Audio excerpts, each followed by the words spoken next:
पिछले एपिसोड में आपने देखा कि कैसे एक धमाके से हमारी गैलेक्सी के साथ साथ दूसरी गैलेक्सीज का निर्माण हुआ, और इसके अलावा आपको यह भी बताया कि यूनिवर्स की शुरुआत कैसे हुई और कैसे सोलर सिस्टम का गठन हुआ। आज इस एपिसोड में देखेंगे कि पृथ्वी का निर्माण कैसे हुआ, लेकिन उससे पहले हमारे चैनल को सब्सक्राइब कर ले और साथ साथ हमारी इस वीडियो को लाइक भी कर ले।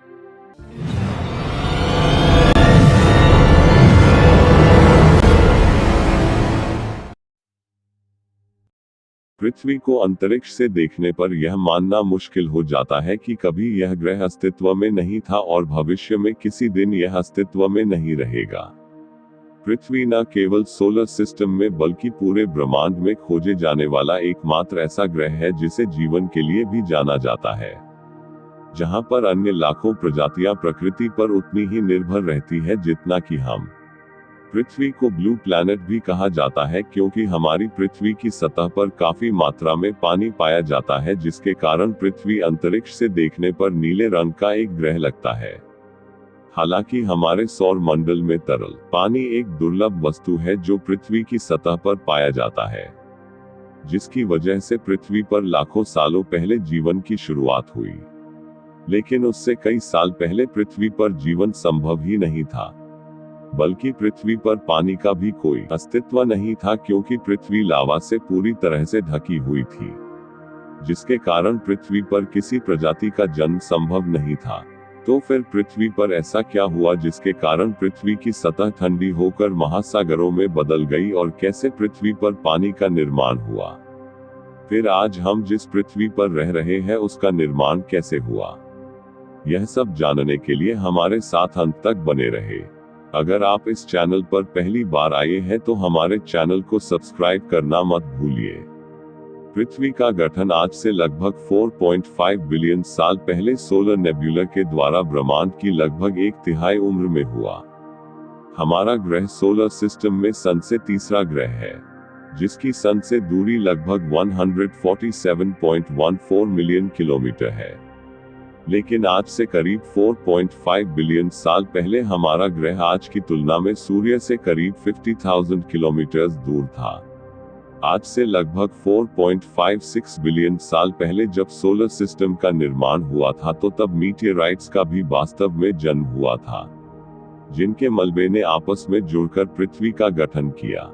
पृथ्वी कुछ 120 मिलियन से 150 मिलियन वर्षों बाद तक ग्रह पिंडों की बमबारी से बढ़ती रही, जिसके कारण पृथ्वी का तापमान भी बढ़ने लगा। जब पृथ्वी का जन्म हुआ तब पृथ्वी पर सिर्फ पिघली हुई चट्टानें थी, जिसकी सतह पर कोई भी ठोस जगह नहीं थी। पृथ्वी पर पूरी की पूरी जमीन लावे का पूरा समुद्र थी।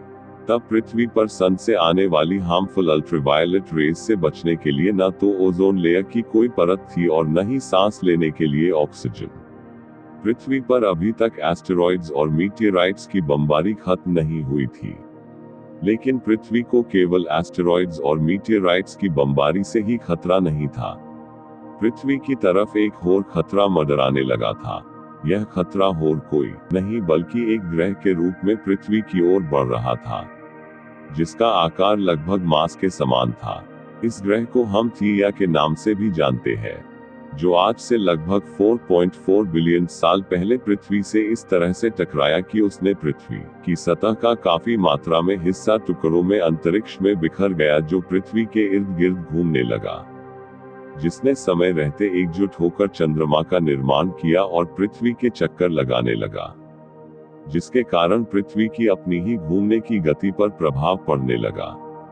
चंद्रमा के निर्माण से पहले पृथ्वी पर एक दिन में समय बहुत कम हुआ करता था, लेकिन चंद्रमा के निर्माण के बाद पृथ्वी की रोटेशन स्पीड धीमी होने के कारण पृथ्वी पर एक दिन में समय बढ़ने लगा।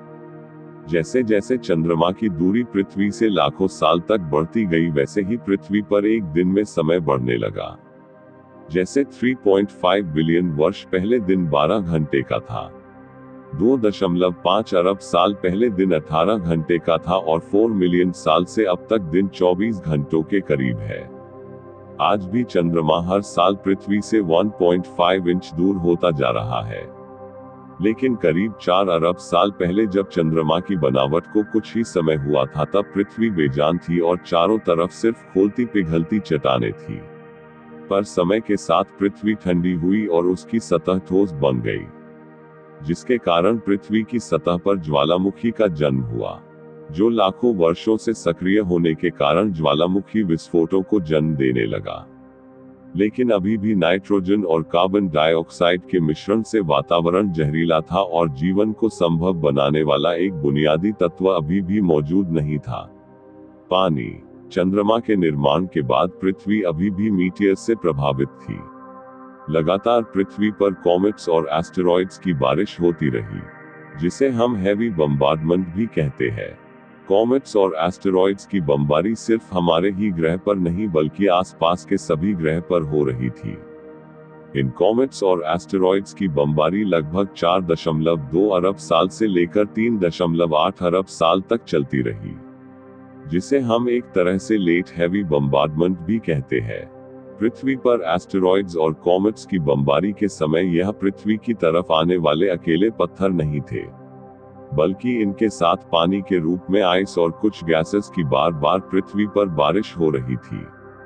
इन गैसेस में मुख्य रूप से कार्बन डाइऑक्साइड, मीथेन, अमोनिया और नाइट्रोजन की मात्रा शामिल थी। करोड़ों सालों में युवा धरती की सतह पर आइस से भरे हुए एस्टेरॉइड्स का बार बार गिरने से काफी मात्रा में पानी जमा हो गया था, जिसे महासागरों और बादलों की बनावट हुई, और इस तरह धरती पर मौसमों की शुरुआत हुई।